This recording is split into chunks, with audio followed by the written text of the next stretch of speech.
안녕하세요. 성공예감 이대호입니다.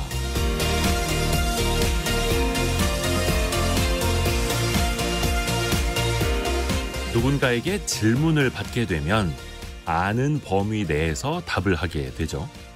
강의를 많이 하는 사람도 결국 본인의 지식과 경험이라는 범위 안에서 그것을 전달하게 됩니다. 때로는 매년 같은 내용만 반복하는 강사를 마주하기도 하고요. 달라이 라마는 당신이 말할 때는 아는 것만 반복한다. 하지만 들으면 새로운 것을 배우게 된다고 말했습니다. 결국 누구나 아는 것 안에서 말할 수밖에 없기에 많이 듣고 끝없이 배워야 한다는 겁니다. 해가 지나면서 같은 질문을 받았을 때 나의 답변이 얼마나 달라지고 다양해지는지 느껴보십시오. 여러분이 그만큼 배웠고 성장했다는 증거일 겁니다. 성공예감 이대호입니다. 출발합니다.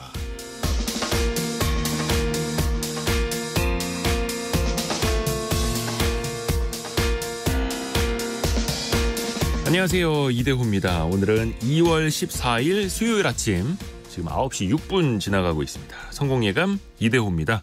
오늘도 함께해 주셔서 감사합니다.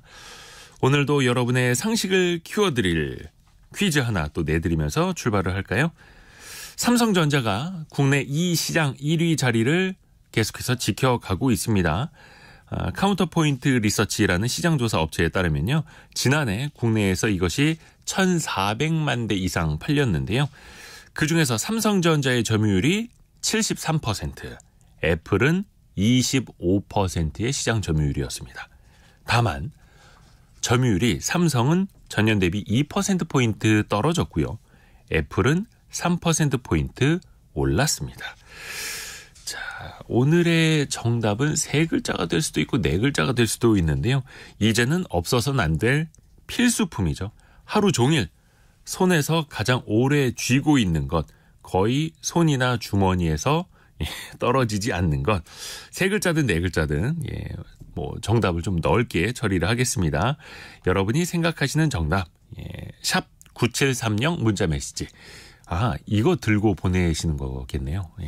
짧은 문자 50원, 긴 문자 100원이 들고요. 그리고 KBS 콩으로는 비용이 들지 않습니다. 또 유튜브를 통해서도 함께 하실 수 있고요.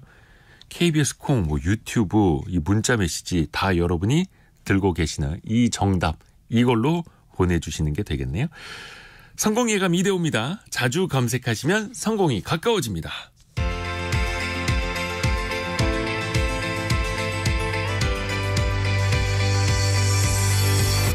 KBS 1라디오 성공예감 이대호입니다.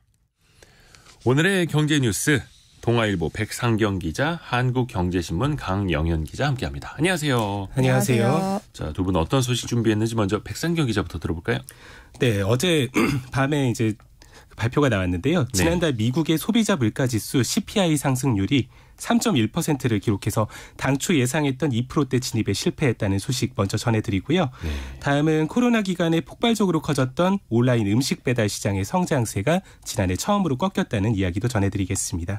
강영현 기자는요? 네, 먼저 세금 소식입니다. 부영그룹이 자녀 1인당 출산장려금 1억 원을 지급하겠다고 하면서 세금을 어떻게 할지 문제가 좀 불거졌었는데 이걸 증여로 인정하는 방향으로 가닥이 잡혔다고 합니다. 두 번째는 유럽연합이 대한항공 그리고 아시아나항공의 기업 결합을 승인하면서 이제 미국의 결정만 남기게 된 상황까지 전해드리겠습니다. 네, 백상경 기자 오늘 목 상태가 안 좋아요? 살짝 목이 메는 것 같습니다. 좀 슬픈 소식이 있습니까? 네. 혹시 미국의 소비자 물가지수가 예상보다 안 좋게 나온 거예요? 생각보다 정말 안 좋게 나오면서 굉장히 시장 충격들이 좀 있는 것 같아가지고. 나스닥도 많이 떨어졌고요. 네. 그래서 어제 미국 노동부가 발표를 했는데 1월 CPI 상승률이 전년 동월 대비해서 3.1%를 기록했습니다. 이게 지난해 12월 상승률인 3.4%보다는 낮아졌는데 월가나 이런 블룸버그 이런 곳에서 집계했던 예상치 2.9%에는 미치지 못하는 수치고요. 이 2%대를 회복할 것이다라는 기대들이 높았는데 결국 현실화가 되지 못한 겁니다. 이 1월 CPI가 예상보다 높게 나온 원인으로는 이게 교통비나 주거비 같은 서비스 물가가 여전히 미국 내에서 고공행진을 이어가고 있기 때문인데요. 교통비가 전년 대비해서 9.5%, 주거비는 6%가 뛰면서 물가 상승 상승을 주도했습니다. 특히 이 중에서 주거비를 눈여겨봐야 되는데 주거비는 CPI 가중치에서 한 3분의 1 정도를 차지하는 굉장히 중요한 지표거든요. 네. 이게 확 끼면서 전체 CPI를 끌어올렸습니다. 최근 이제 미국 내 임대료 상승률 같은 것들이 둔화를 하고는 있는데 네. CPI 산정의 특성상 최근 임대료 하락분이 다 반영되기까지는 시차가 좀 존재를 하기 때문에 충분히 반영이 안 됐다는 평가가 드립니다. 그래서 시장에서는 좀 한 2.9%나 이제 3.0 밑으로 내려가지 않을까 네. 기대를 했는데 그 기대가 와장창 깨졌어요. 그러면서 와 미국 금리 인하 3월에는 안 될 것 같고 그래도 혹시 5월 했는데 그 기대도 지금 깨지고 있어요. 6월 얘기 나오고 이렇게 점점 늦춰지고 있죠. 네. 예. 얼마나 더 멀리 갈까요? 좀 내용을 좀 봐야 될 것 같은데요. 네. 결국은 이 CPI가 2%대 진입에 실패했다라는 것은 인플레이션 둔화 속도가 생각보다 더디고 물가 압력이 여전히 있다라고 해석을 해야 될 것 같습니다. 네. 이렇게 되면 미국 연방준비제도가 이 금리를 조기에 인하할 가능성도 같이 낮아졌다는 의미이고요. 앞서서 이 제롬 파월 미 연준 의장이 이런 얘기를 했습니다. 경제가 튼튼한 만큼 언제 기준금리를 인하할지에 대해서 조심스럽게 접근할 수 있다고 본다면서 전제로 얘기를 한 게 신중해야 할 것은 시간을 좀 갖고 인플레이션이 지속 가능한 방식으로 연준의 목표인 이 2%로 내려가고 있다는 것을 데이터로 확인하는 것이라고 강조를 했는데요. 이 2%대 진입이 그래서 좀 시장에서 굉장히 중요한 의미가 있었는데 실패를 한 겁니다. 특히 이 내용들을 살펴보면 이 변동성이 큰 에너지와 식품을 제외한 근원 CPI라는 개념이 있는데 이 근원 CPI가 지난해 12월 상승률과 동일하게 전년 동월 대비해서 3.9%가 올랐습니다. 이것도 전문가들 예상은 3.7% 오를 거다라고 했는데 그것보다 높은 거예요. 그래서 이 근원 CPI는 연준이 통화정책 방향을 좀 결정을 할 때 상대적으로 좀 더 주시하는 이 지표거든요. 그래서 이게 좀 안 좋게 나왔다는 점에서 금리 인하 가능성을 더 낮추는 요소로 지금 해석이 되고 있습니다. 시장에도 곧바로 충격이 오고 있습니다. CPI 발표 직후에 이 3대 지수 일제히 약세를 보이고 있는데요. 이 거의 1% 이상 급락하는 모습들을 다 보이고 있습니다. S&P 500이나 뭐 나스닥 같은 경우도 이제 2% 가까이 하락 마감을 했고요. 금리 인하 가능성이 전반적으로 낮아진 것이 원인으로 분석이 됩니다. 달러 엔 환율도 지난해 11개월 이후에 이제 뭐 11월 이후에 석 달 만에 지금 150엔을 돌파하면서 확 오르는 추세고요. 우리 원달러 환율도 지금 상승 출발을 하고 있습니다. 어제 원달러가 1,328.1원에 거래를 마쳤는데 지금 1,338원을 넘어가고 있거든요. 네. 그러니까 굉장히 지금 환율도 지금 강세를 보이고 있어서 일각에서는 지금 1,340원대 봐야 된다. 아니다 이제 이 고점을 거의 1,370원대까지 봐야 되는 거 아니냐. 여러 가지 얘기들이 굉장히 흘러나오는 상황이고요. 지금 코스피 코스닥은 1.5%, 0.8% 네. 또 떨어지고 있고요. 요거랑 다르게 물론 밤사이에 비트코인도 약간 조정을 받긴 했습니다만 네. 최근 비트코인 추세가 굉장하더라고요. 네, 비트코인은 조금 좀 다른 모습들을 좀 보여왔었는데 26개월 만에 처음으로 5만 달러를 다시 네. 돌파를 했습니다. 이게 우리 돈으로 따져보면 6,700만 원 선인데요. 이 같은 시간에 이 시가총액 2위에 해당하는 이더리움 가격도 2,576달러 그러니까 344만 원을 기록을 했습니다. 굉장히 지금 올라가는 추세예요. 네.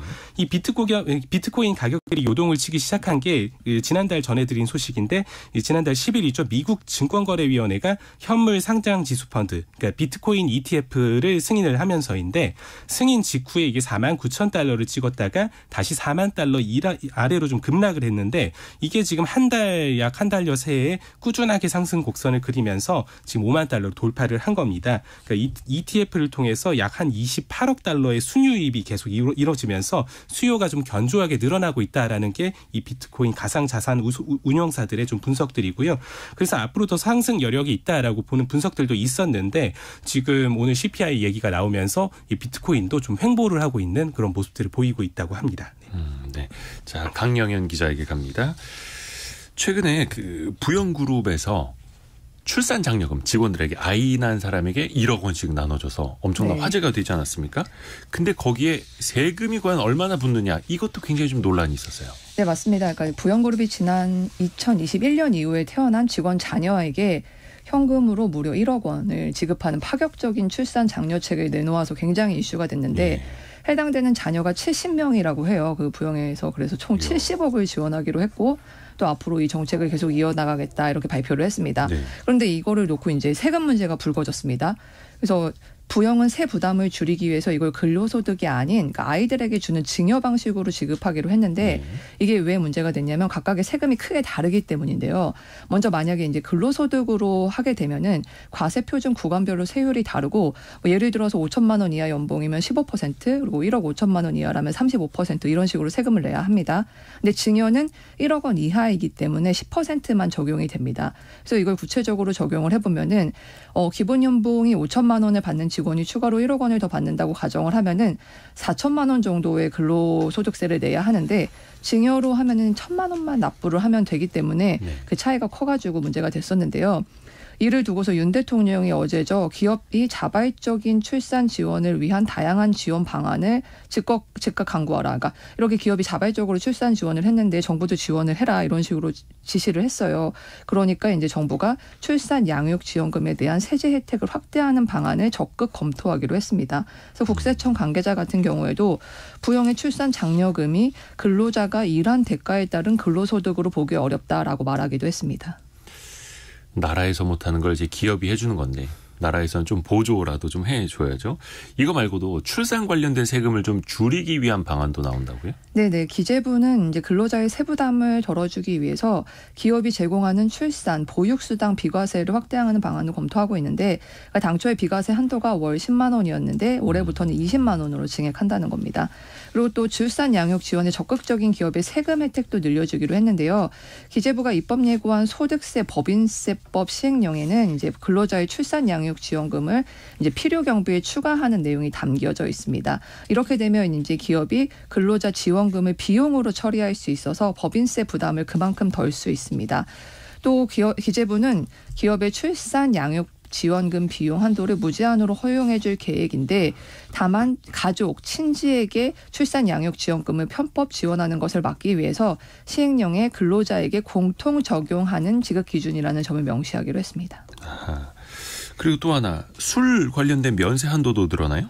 네, 정부가 주류 면세 한도를 2년 만에 추가 완화하는 방안을 추진하고 있는데 지금은 이제 $800 이내의 기본 면세 한도를 적용하되 술, 담배, 향수에 대해서는 이제 별도 면세 기준을 도입하고 운영하고 있잖아요. 이건 이제 출국할 때. 네, 맞습니다. 그래서 주류 같은 경우에는 구매 가격 $400 이하 그리고 2병 이하, 2리터 이하일 때 면세 대상인데 이게 주류 2병과 관련해서 캔맥주라든지 미니어처 양주에도 이게 획일 적용으로 적용이 돼서 문제로 지적이 됐습니다. 그 손가락만한 미니어처 양주도 2병 사면은 그 3병 사면은 이제 세금을 내셔야 하는데 이런 식으로 관세청에서 이 같은 불합리성에 대한 지적이 계속 나오니까 이번에 개선 방안을 내놓겠다는 입장입니다. 일단은 뭐 말씀드렸던 이제 캔맥주라든지 미니어처 양주라든지 이런 것과 관련해서 제한 수량을 늘려주는 방안을 우선 검토하는 것으로 알려졌습니다.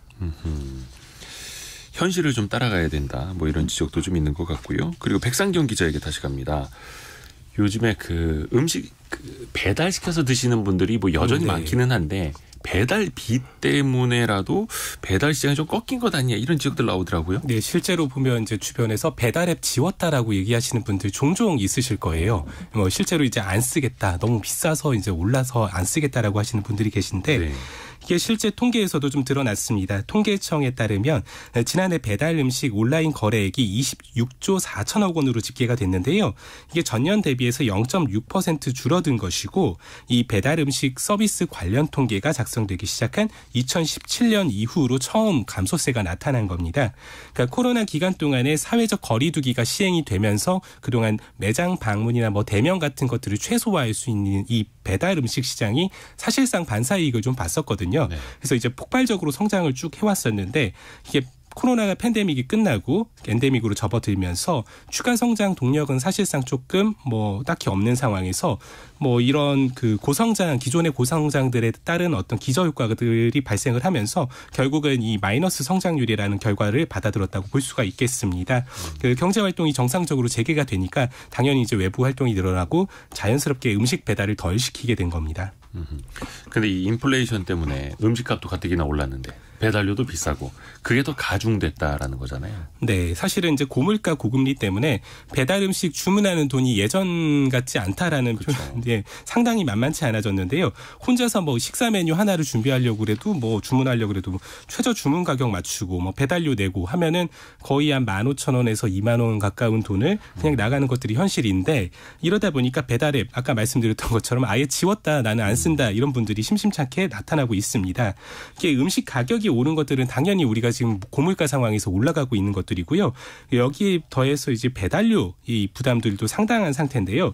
한국소비자단체협의회가 내놓은 이 지난해 11월 배달비 조사 결과가 있는데 이걸 살펴보면 2km 미만 거리에서 최빈 배달비, 그러니까 최빈 값이라고 이 가장 많이 이 표본 중에서 가장 많이 나온 데이터 값, 그러니까 가장 많이 책정된 배달비가 뭐냐라고 했을 때 쿠팡 이츠가 3,900원이었고요.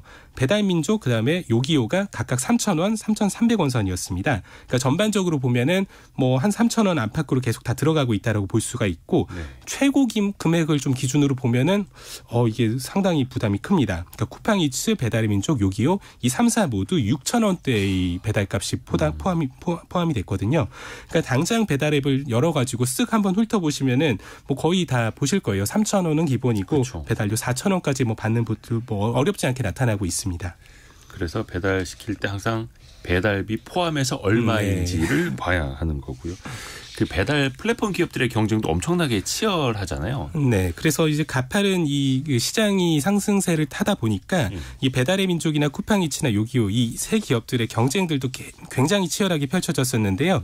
근데 이게 좀 지각 변동들도 좀 나타나고 있는 상태입니다. 여전히 이 배달의 민족이 독보적인 1위 업체인 상태인데 이 3위 업체 후발주자였던 쿠팡이츠가 무섭게 치고 올라오면서 2위인 요기요의 자리를 좀 넘보고 있습니다. 그러니까 이 모바일 빅데이터 플랫폼 모바일 인덱스가 일일 활성 이용자 수, 그러니까 하루에 실제로 쓴 사람이 몇 명이냐 이걸 따지는 지표인데 이걸 조사를 했더니 그러니까 지난달에 쿠팡이츠는 111만 5천만 명을 기록을 하면서 요기요의 100만 명을 넘어갔습니다. 그러니까 이 하루 이용자 수를 따져보니까 쿠팡이츠가 요기요보다 많은 날이 있더라 이 얘기고요.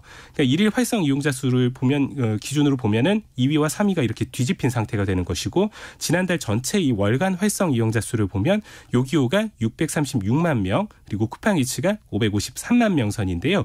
이게 작년 초만 해도 거의 양사의 격차가 400만 명 정도까지 벌어졌었거든요. 근데 이게 지금 거의 80만 명 선까지 좁혀진 상태이기 때문에 굉장히 경쟁이 치열하다라고 봐야 될 것 같고요. 근데 이렇게 경쟁이 심해지면서 좀 문제들이 좀 생기고 있는 것들이 과도한 프로모션 그리고 할인 서비스 때문에 이 배달 기업들의 수익성 자체도 좀 악화를 하고 있는 상태고요. 이런 경쟁들 속에서 배달료 인상 등의 문제들도 함께 불거지고 있는 중입니다. 그러니까 소비자 대상으로 한 할인 프로모션이야 당연히 이 소비자들이 음식값을 할인받으니까 좋은 건데 결과적으로는 이 경쟁이 과열돼서 이 배달앱들의 수익성이 악화되면은 좀 다른 형태로 이 소비자들에게 부담이 전가될 가능성이 있고요.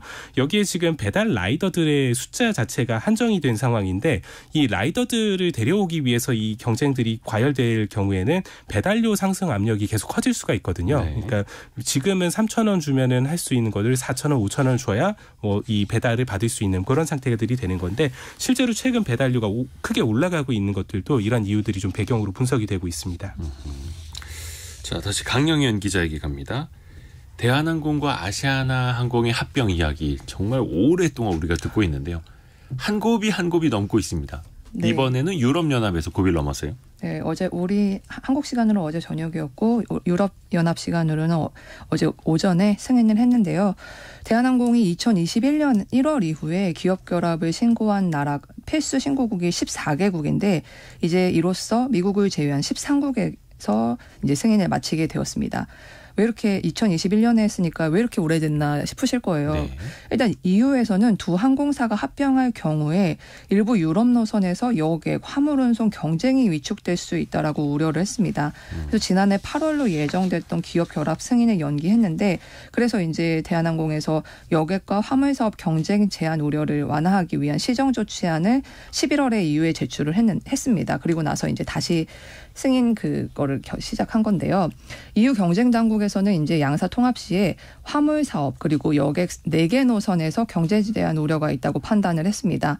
그래서 대한항공에서 제시한 경쟁 환경 복원을 위한 시정 조치는 아시아나항공 화물기 사업 부문을 분리 매각하겠다. 그리고 여객 4개 중복 노선에 대한 신규 항공사의 노선 진입 지원 등 지원을 하겠다. 이렇게 크게 2가지로 이루어졌는데 그래서 이후에 이번 결정은 이런 시정 조치안 이행을 전제로 한 조건부 승인입니다. 그래서 이제 대한항공 같은 경우에는 그 아시아나 화물기 사업 부분을 분리 매각하기 위한 입찰 그리고 매수자 선정과 같이 매각 직전까지의 조치를 선행해야 되고요. 그 선정된 매수인에 대한 EU 당국의 승인 절차를 거쳐서 거래를 종결할 수가 있습니다. 그리고 이후에 실제 분리 매각을 추진한다는 거고요.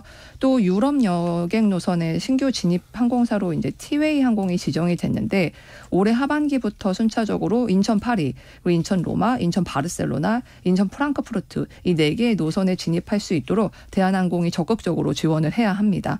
그래서 이렇게 약속 2가지가 이행이 되면은 그 다음에 EU의 최종 승인을 받게 되는 겁니다. 3759님이 대한항공 합병에 왜 외국 승인을 받아야 하나요? 라고 질문을 주셨는데 이 합병을 통해서 자국 기업들이 피해를 입을까 봐 각국의 공정 경쟁 당국이 또 이렇게 경쟁 제한을 우려하는 거죠. 이제 미국만 남았습니다. 그렇죠? 네, 그래서 미국은 뭐 상대적으로 심사가 순조로울 것이다 이런 전망이 우세하지만 왜냐하면 13개국에서 이미 승인을 받았기 때문에요. 근데 하지만 이제 미국 법무부 같은 경우에 대한항공 그리고 아시아나가 운항 중인 한국과 미주 노선 간의 독점 우려를 제기하고 있습니다. 그리고 또 뿐만 아니라 아시아나항공과 공동 운항을 해왔던 미국의 유나이티드 항공이 노선 경쟁력 악화를 우려해서 결합에 반대하고 있기도 합니다. 그래서 대한항공은 일단 유럽 노선 일부를 국내 저비용 항공사 LCC에 이관하는 것과 마찬가지로 미주 노선 일부도 국내 LCC로 이관하는 전략을 택할 가능성이 크다 이런 전망이 나오고 있습니다.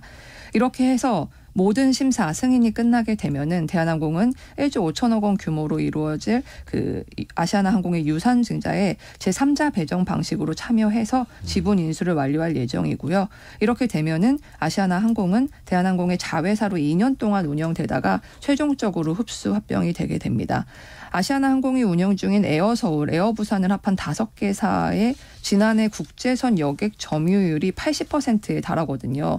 그러니까 외항사를 포함해도 이게 48.6% 수준이어서 이렇게 합병이 이루어지면은 압도적인 시장 지배력을 가진 대형 항공사가 탄생할 것이라는 전망이 나옵니다. 특히 대한항공 같은 경우에는 매출 기준으로 세계 10위권의 초대형 항공사로 우뚝 서게 되는데요. 지난해에 대한항공의 매출액이 16조 원, 여기에 이제 아시아나항공의 7조 6천억 원을 합치면 약 24조 원 규모의 대형 항공사가 되는 겁니다. 요거는 이제 미국에서의 기업 결합 승인이 나오면 네, 또 한 번 맞습니다. 큰 뉴스가 될 것 같습니다. 그때 한 번 더 또 정리를 해서 전달해 드려야겠네요. 한국경제신문 강영현 기자, 동아일보의 백상경 기자 함께했습니다. 고맙습니다. 감사합니다. 감사합니다.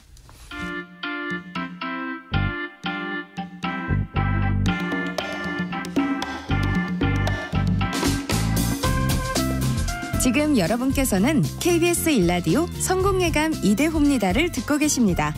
참여해주신 여러분께는 추첨을 통해 아름다운 식탁 창조 주비푸드에서 자연에서 갈아 만든 생와사비를, 쉽고 빠른 판촉물 제작 시너지 기프트에서 대용량 에어프라이어를, 그리고 성공예감에서 준비한 커피 쿠폰을 보내드립니다. 당첨자는 성공예감 이대호입니다 홈페이지에서 확인하세요.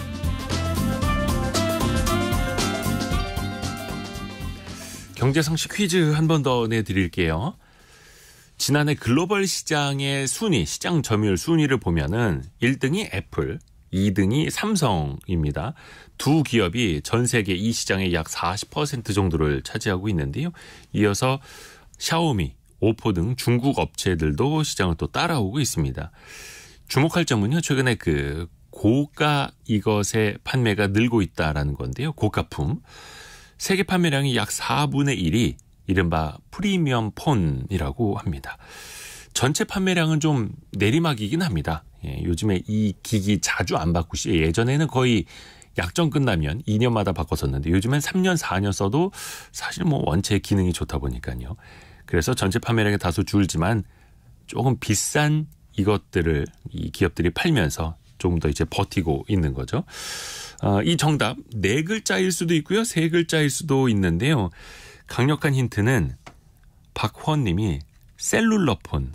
이것도 4글자네요. 너무 올드한가요? 라고 보내주셨는데 야, 요즘에 셀룰러폰이라고 부르시는 분들이 계시네요. 예, 계시네요. 그리고 아까 오프닝을 듣고 보내주신 것 같은데요. 9003님. 성공예감은 저의 매일의 스승입니다. 라고 보내주셨습니다. 그렇죠. 매일매일 배우고 있습니다. 저 또한 성공예감 덕분에 또 공부하면서 또 진행을 하고 있어서요. 예, 성공예감이 또 저 이대호의 스승이기도 합니다. 7823님. 7823님이 지난번에 학원 오픈해서 응원 부탁드렸는데 안 뽑혀서 서운했어요. 라고 보내주셨어요. 저희가 응원을 좀 해드렸어야 되는데 저희가 응원 단장 역할을 좀 하겠습니다. 7824님 어떤 학원인지 모르겠습니다만 대박 나세요. 대박 나십시오. 1842님이 편하지만 온 마음을 빼앗는 중독성이 있는 악마의 물건 이겁니다. 라고 정답을 보내주셨습니다. 요즘 이 중독되신 분들 많은데 그렇죠. 눈 떴을 때부터 항상 손에 쥐고 사는 이것. 정답을 맞춰주시면 됩니다. 짧은 문자 50원, 긴 문자 100원이 드는 샵 9730이나 KBS 콩으로 보내주시면 됩니다. 오늘의 움직임에 주목하고 세상의 흐름을 놓치지 않습니다. 여러분의 내일을 응원하며 성공의 열쇠를 함께 찾아갑니다. 성공예감 이대호입니다. 여러분은 설 명절 연휴 후유증 없으셨습니까? 저는 어제 되게 피곤하더라고요. 오래 쉬고 있다가 나오면 또 피곤하기도 한데 이번 설 연휴는 토요일하고 일요일이 겹쳤었죠. 그리고 대체 공휴일이 하루 있어서 나흘을 쉬었는데 이런 공휴일은 과연 언제부터 생겼을까요? 자, 공휴일의 역사를 한번 재미나게 들어보시죠. 라떼 경제사 시간입니다. 경제 전문 뉴미디어 어피티의 김정인 이사와 함께합니다. 안녕하세요. 안녕하세요. 어디 공휴일 잘 쉬셨죠? 예, 잘 쉬었습니다. 올해 빨간 날 공휴일이 네네. 68일이라 하더라고요. 근데 이 공휴일은 공적인 휴일. 네네네. 언제 처음 우리나라에 생겼을까요? 말씀하신 대로 공휴일이 공식적으로 쉬는 날이잖아요. 네. 그러면 역으로 이제 평소에는 좀 의무적으로 일을 한다는 뜻이거든요. 근데 잘 생각해 보면은 이제 농업이 저희 이제 주요 산업일 때에는 일하는 날하고 쉬는 날을 구분하기가 굉장히 좀 어려웠습니다. 사실 농작물이 뭐 평일에만 자라는 것도 아니고 그쵸. 물고기가 주말에 쉬는 것도 아니고 근데 또 하루 이틀 쉰다고 해서 또 당장 큰 문제가 생기는 것도 아니거든요. 네. 나중에 뭐 산출량에는 좀 문제가 있을 수 있지만 그래서 이제 갑오개혁 전까지 국내에는 이제 일주일, 요일 주기라는 시간 개념이 없었습니다. 그런데 이제 대한제국에서 갑오개혁을 하면서 앞으로 우리도 산업화, 근대화를 하겠다. 그럼 사람들의 생활도 좀 거기 맞추겠다. 이래가지고 요일 주기가 생기면서 평일, 휴일 개념이 좀 생겼고요. 이게 19세기가 됐을 때 좀 개항을 하면서 장사하는 사람들이 먼저 서양식인 요일 주기식 계약에 맞추고요. 뭐 워킹데이 뭐 이런 식으로 얘기하잖아요. 일하는 날, 쉬는 날 이제 맞추고 정부도 좀 서양식으로 좀 움직이기 시작하고 언론도 일주일 주기로 해서 신문을 내고 서양식 교육 들어오고 하면서 자연스럽게 좀 정착이 됐습니다. 평일과 휴일 개념이 만들어진 건 갑오개혁 때부터. 자, 그리고 어찌됐든 간에 공휴일이라는 개념이 그러면 생기기는 했을 텐데 지금과는 많이 달랐을 거 아닙니까? 그렇죠. 그때 보면은 이제 대한제국 시기에 공휴일에 반드시 포함됐던 날이 이를테면 한식이 있어요. 이제 양력으로 4월 5일 무렵인데요. 이때 전통적으로 개사초라는 행사를 치릅니다. 이제 봉분, 그러니까 무덤에 잔디를 새로 입히는 거를 개사초라고 하는데 그날에는 뭐 손 없는 날이다 이래가지고 무덤을 손을 보는 거죠. 근데 사실 이제 요일주기 도입 당시에 4대 명절이라고 해서 쉬던 날은요. 음력설하고요, 한식하고요, 단오 추석이에요.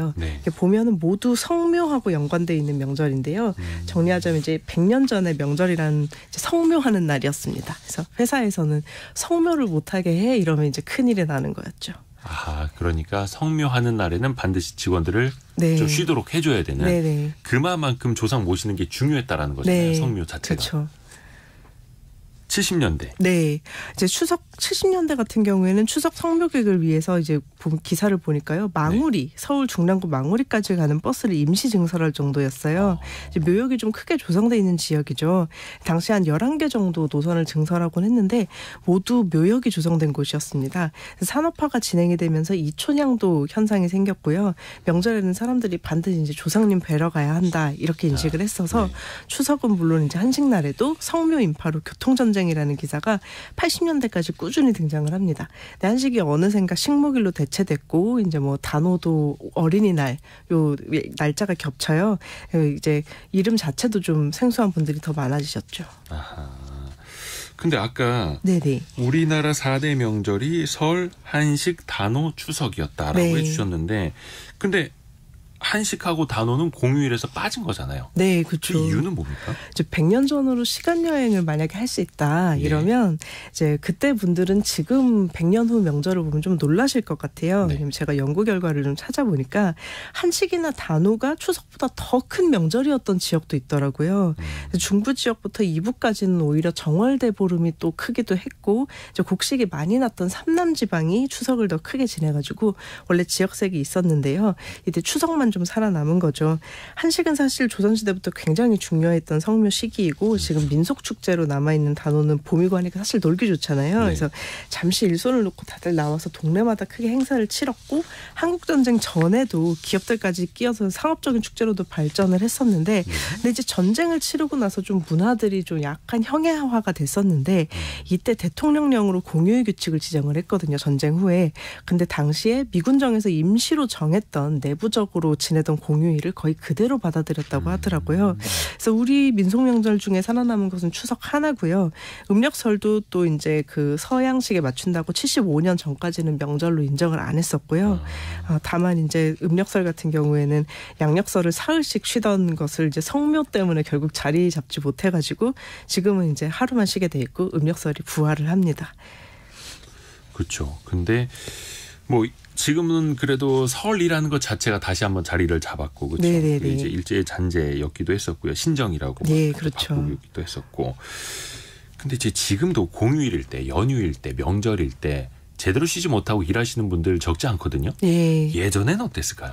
예전에도 사실은 좀 그런 면이 있었죠. 사실 대한민국 정부가 행정적으로 사회 정비를 해나가면서 수립 이듬해인 1949년부터 이제 공휴일 정비를 쭉 해나가는데요. 네.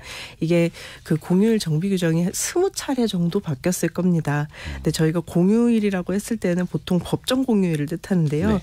저희 통념과 달리 공휴일이 사실 전 국민이 쉬는 날로서 법으로 정해진 것은 한 2년 정도밖에 되지 않았습니다. 왜냐하면 이제 국가의 공휴일을 지정하는 공휴일에 관한 법률이 2021년에 제정이 돼서 2022년에 시행이 됐거든요. 근데 그 전에는 우리가 공휴일이라고 하면은 이제 공식적인 휴일이라는 느낌보다는 대한 그 관공서 공휴일에 관한 규정. 여기에 이제 지정이 돼 있었거든요. 이거는 공공기관과 공무원들이 쉬는 날이었습니다. 원칙적으로는 일반 근로자한테는 적용이 안 됐었고요. 다만 이제 회사 등의 단체 규약에 의해서 대부분 공휴일이 약정 휴일로 되도록 이제 취업규칙이나 단체 협약에 규정되어 와가지고 우리가 공휴일이면 다 같이 쉰다고 생각을 해왔던 겁니다. 그래서 이제 조금 옛날부터 운영하시던 좀 작은 업체들은 뭐 토요일은 아직도 좀 안 쉬는 곳도 있고 예전에 뭐 일요일만 좀 쉬게 해주면 된다 이런 업체들도 좀 많았었죠. 맞습니다. 그래서 거의 21년도까지는 관공서 공휴일에 관한 규정, 그러니까 관공서가 쉬는 날을 정해놓고 다른 회사들은 이걸 좀 준용해서 쓰든지 막 그랬어야 됐는데 21년에 제정됐고 22년부터 시행된 공휴일에 관한 법률이 되면서 어떻게 보면 이게 일괄적으로 민간에 적용이 됐던 그렇습니다. 거네요. 그러면 공휴일을 만들고 없애고 어떤 날은 달력에 빨간 날이 됐다가 또 몇 해 지나면 또 다시 까만 날로 바뀌었다가 어떤 기준으로 이걸 정하게 되는 겁니까? 이게 사실 참 재미있는 부분인데요. 사실 그때그때 사회적인 합의에 따라서 조금씩 기준이 변하는 것 같아요. 그래서 아까 말씀드렸던 대로 관련 규정이 공휴일법 제정 이전까지 20번이나 개정이 됐다. 왜냐하면 우리 사회가 너무 빨리 변했기 때문에 이전에는 성묘가 너무 중요했어서 성묘 시기에는 반드시 쉬어야 했지만 이제는 또 그런 것은 아니잖아요. 그래서 맨 처음 처음으로 돌아가 보면은 그때 이제 딱 정했던 공휴일 보면은 사뭇 다른 공휴일들이 있습니다. 처음에 이제 양력으로 새해 첫날인 1월 1일 음력설을 3번 쉬었고요. 이제 국경일, 이거는 이제 국가적으로 좀 경사스러운 날들이죠. 이제 3.1절, 광복절, 식목일, 제헌절, 추석 연휴, 개천절, 한글날 뭐 이렇게 쉬었는데 지금 이제 한글날 빠져 있고 또 식목일 빠져 있고 그렇잖아요. 그래서 그때그때 중요한 이제 사회적 합의에 따라서 이때는 꼭 쉬어야 된다. 사람들이 이제 이때는 뭔가 다른 일을 해야 한다라는 이제 기준에 따라서 좀 빠지고 들어가고가 있는 것 같아요. 그래서 그 당시에는 기독 탄생일이라고 불렀던 성탄절이 이제 공휴일에 들어갔었는데 성탄절을 기독 탄생일이라고 불렀어요. 네. 종교 관련 기념일 중에 석가탄신일은 그 당시에는 빠져 있었어요. 맨 처음에 시정을 할 때는. 그래서 추석 연휴도 1985년까지는 단 하루 쉬는 것으로 되어 있었고요. 주 6일제여서 토요일은 전혀 쉬는 날이 아니었고요. 일요일만 쉬는 날이었습니다. 85년까지는 추석 때도 단 하루를 쉬었던 거예요? 네. 이거 85년까지는 그럼 고향 다녀오는 것도 되게 힘들었었겠네요. 근데 지금은 좋아진 게 대체 공휴일이라는 게 생겨서 지난 설 명절도 사실은 사흘이 아니라 나흘을 쉴 수 있었잖아요. 그렇죠. 이 제도는 언제부터 시작된 걸까요? 이게 대체 공휴일 제도는 그러니까 정의를 얘기하자면 법정 공휴일이 일요일과 중복되는 경우에 그 다음 날이나 또는 특정 평일을 법정 공휴일로 한다는 거잖아요. 근데 이 1959년 3월에 개정을 하면서 잠시 이제 개념이 좀 등장을 합니다. 그 당시에는 공휴일 중복제라는 이름으로 불렸고요. 이게 1년 정도 유지됐다가 사라집니다. 일을 더 열심히 해야 하는 시기인데 고도성장기여서 이제 뭔가 쉬는 날을 늘린다는 게 좀 국민 정서와 맞지 않았던 것 같아요. 그래서 1989년에도 이길 휴무제라는 이름으로 다시 부활을 했다가요. 1년을 채우지 못하고 다음에 또 사라집니다. 이제 경제 성장이 어쨌든 조금 더 사회적으로 중요하게 여겨졌던 시기죠. 그러다가 2000년대가 되면서 사회 분위기가 좀 바뀝니다. 이제 주 5일제 도입 논의에 불이 붙으면서요. 대체 공휴일 도입도 본격적으로 다시 이야기가 되는데요. 어쨌든 우리나라가 좀 OECD 국가 중에 최장 근로시간 순위를 두고 다투고 있잖아요. 그래서 기본권 침해 여지가 좀 지적이 됐고요.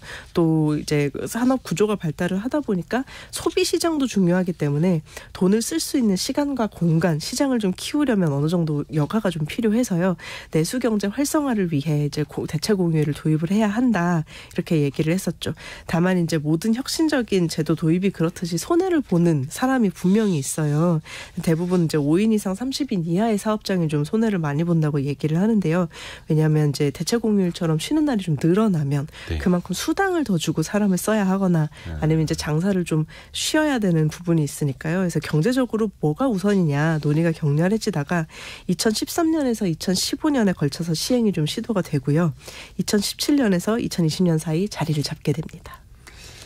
일단 휴일이 많아질수록 제조 일수, 생산 일수 자체가 줄어드니까 기업들 입장은 조금 이제 부담이 될 수밖에 없을 거고요. 또 전반적으로 봤을 때는 휴일이 좀 많아질수록 소비, 내수가 좀 활성화되지 않겠느냐라는 또 기대를 갖고 있는데 이 부분의 효과는 어떨까요?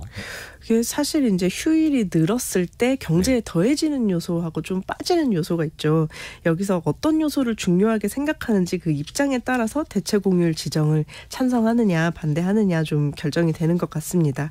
그래서 소비 측면에서 좀 보면 아니면 서비스 산업 측면에서 보면 공휴일이 늘어나면 아무래도 돈을 쓸 시간이 늘어나다 보니까 우리가 민간 소비 증대 그리고 또 그 고객들을 상대하는 서비스업 종사자 일자리 창출을 기대할 수가 있는데요.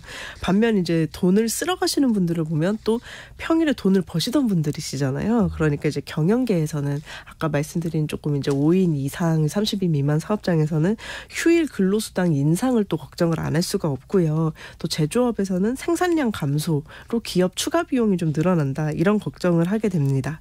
여기에 사실 어느 요소가 더 크다는 정답은 없고요. 그래서 이제 공휴일이 늘어난다고 해서 소비가 늘고 내수가 진작되는지 이제 여부를 결정을 하라 그러면 이제 딱 얘기를 할 수는 없고요.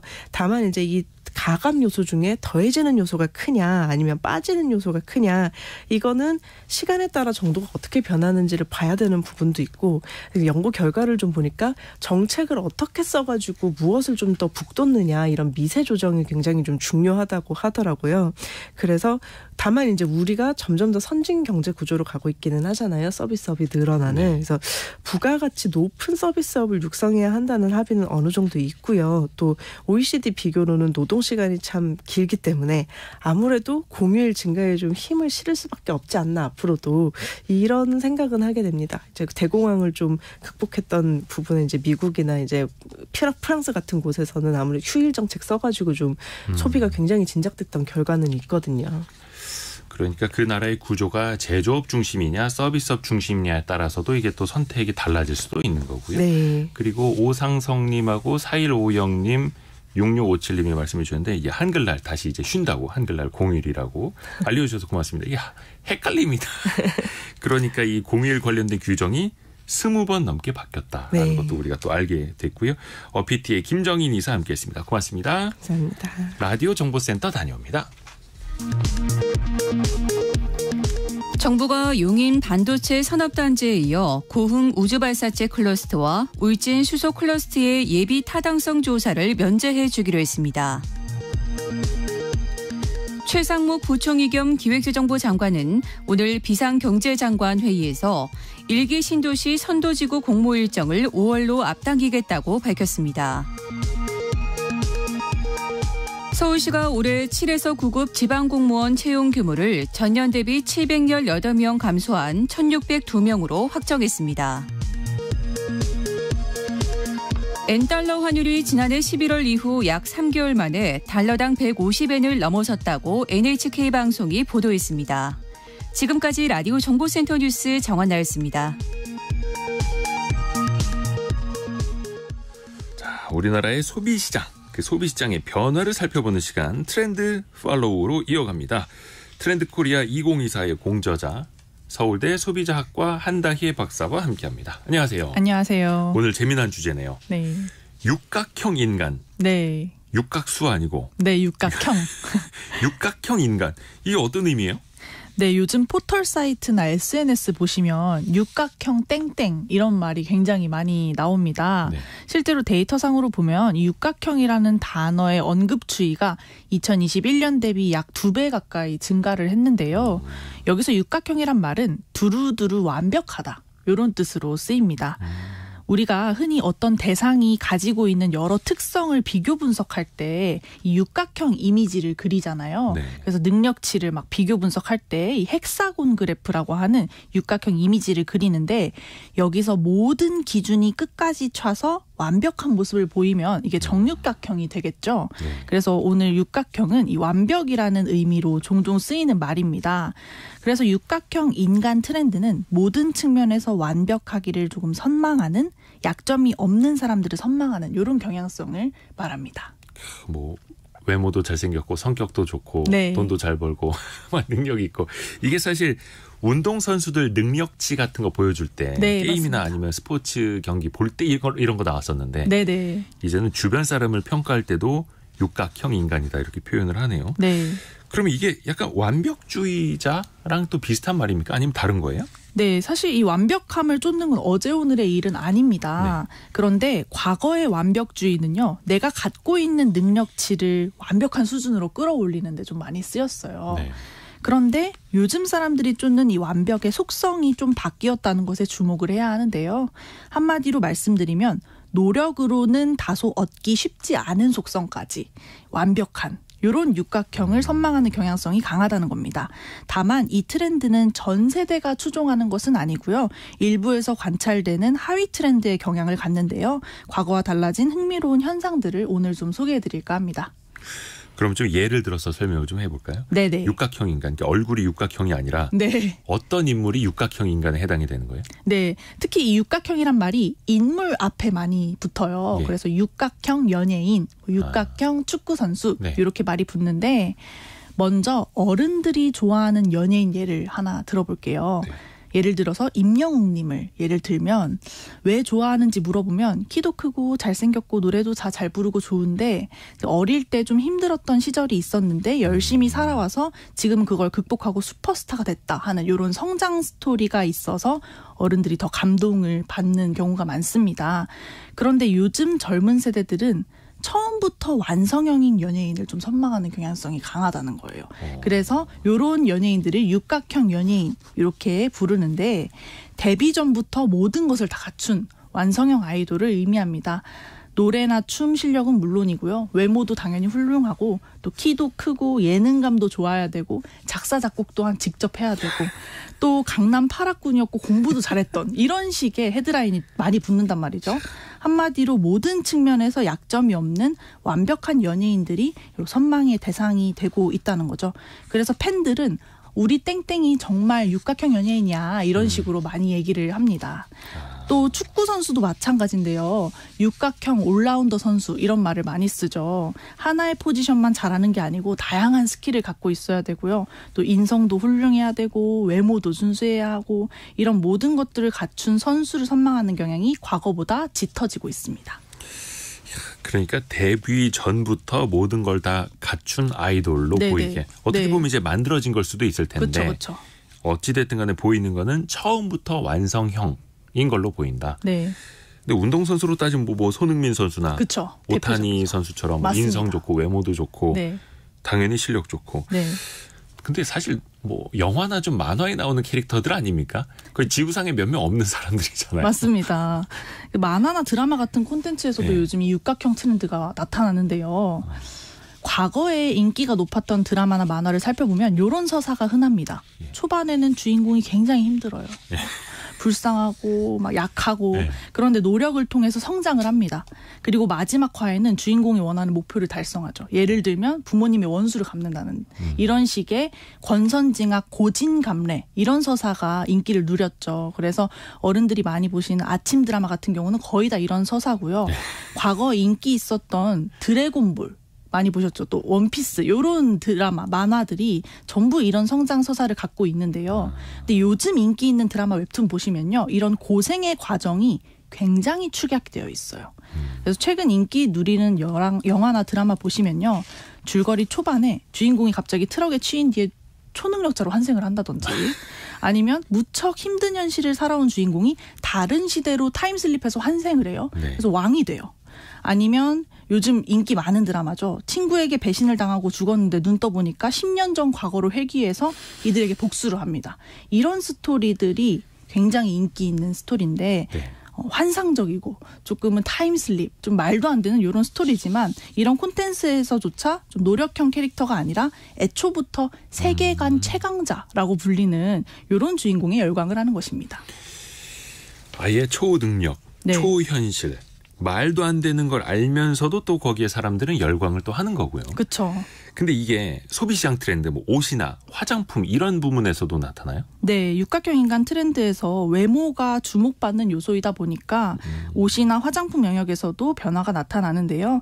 최근에 유행했던 룩 하나 말씀드리면 올드머니 패션이라고 있습니다. 저희 성공예감에서도 다뤘었죠. 네네. 예. 이 올드머니 룩은 명품 로고 같은 거 없이 예. 소재나 디자인을 통해서 아는 사람들만 아는 명품 이런 느낌을 많이 갖죠. 그러니까 되게 비싼 옷인데 네. 어디에도 로고가 써 있지 않은 그렇죠. 자기만 알고 있는. 맞습니다. 네. 택을 봐야만 알 수 있는 그런 명품들이 올드머니 패션인데요. 이 올드머니라는 말 그대로 집안 대대로 많은 자산을 가진 기득권 상류층을 일컫는 이 올드머니가 올드머니 패션으로 발전한 것입니다. 신흥부자를 뜻하는 유머니와 구별이 되는데 신흥부자는 부를 겉으로 과시할 수 있도록 브랜드 로고가 크게 드러나거나 좀 화려한 이런 패션을 선호한다면 이 올드머니 패션은 로고가 겉으로 드러나지 않는 아는 사람만 아는 패션이 각광을 받은 것이죠. 이렇게 패션에서조차 지방과 배경을 따지는 이런 육각형 인간의 특성이 좀 반영됐다고 볼 수 있고요. 또 화장품 시장 같은 경우도 요즘은 성별을 막론하고 스킨케어나 다양한 피부과 시술의 인기가 참 많습니다. 그래서 투명한 피부 이런 것도 사실 이 기득권, 상류층 이런 분들의 좀 특성이다 이렇게 얘기가 많이 들면서 뭐 윤기 나는 머릿결 아니면 투명한 피부 이런 것들에 관심을 갖는 소비자들이 많아지면서 이런 시장들도 점점 커지고 있는 추세입니다. 어떻게 보면 선망의 대상으로 보이도록 해서 그 제품을 사도록 하는 그렇죠. 그거겠네요. 육각형 인간 트렌드를 이야기해보고 있는데 이게 담고 있는 의미 아니면 사회적 의미는 뭐가 있을까요? 네, 이제 육각형 인간의 조금 어두운 부분을 말씀을 드려야 될 것 같습니다. 이 육각형 인간 트렌드는 우리 개개인의 사람들이 모두 완벽함을 지향하고 이를 위해 노력한다라고 이해하기보다는요. 네. 그런 사람들을 선망하는 경향성이 강해지고 있다는 것이 굉장히 중요한 포인트입니다. 내가 될 수는 없지만 그냥 선망해. 네네. 뭐 사랑해 이런 거네. 네, 완벽함을 선망하는 경향성이 강해지고 있다는 건데 이게 의미하는 사회상 첫 번째는 계층 간의 이동사다리가 다소 약해지고 있다라고 이해를 할 수 있는데요. 사람들이 노력해서 완벽해지는 것이 아니고 애초에 타고난 부분을 강조하다 보니까 그 완벽한 결과물에만 집중하는 경향성이 좀 더 강해지면서 이런 계층 간의 이동사다리가 약해지고 있는 사회상을 반영하고 있다라고 해석할 수도 있고요. 두 번째는 과잉 비교의 사회상을 담고 있습니다. 과거에는 엄마 친구 아들, 엄마 친구 딸 이렇게 해서 주변 사람들과 비교를 많이 당했다면 맞아요. 요즘은 핸드폰 한 번을 딱 켜면요. 내 또래 중에 가장 잘 사는 사람들의 삶과 나와 전혀 상관없는 유명인의 삶을 계속 볼 수 있어요. 그렇죠.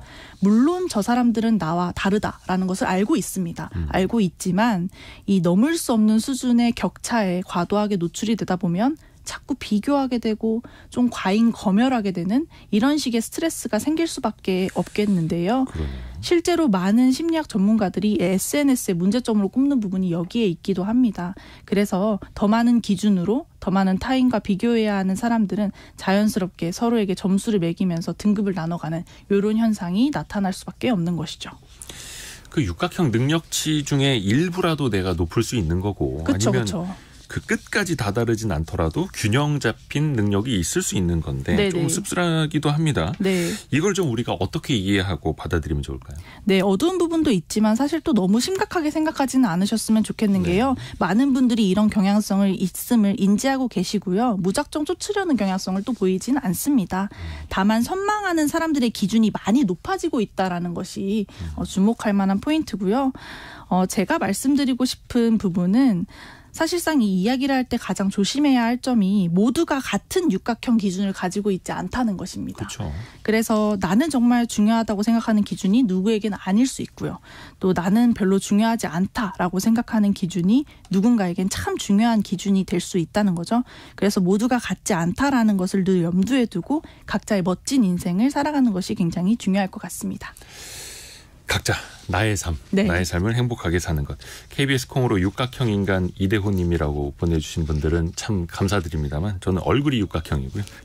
자, 서울대 소비 트렌드 분석센터 한다혜 연구위원과 함께했습니다. 고맙습니다. 감사합니다. 저희가 2부에서는요.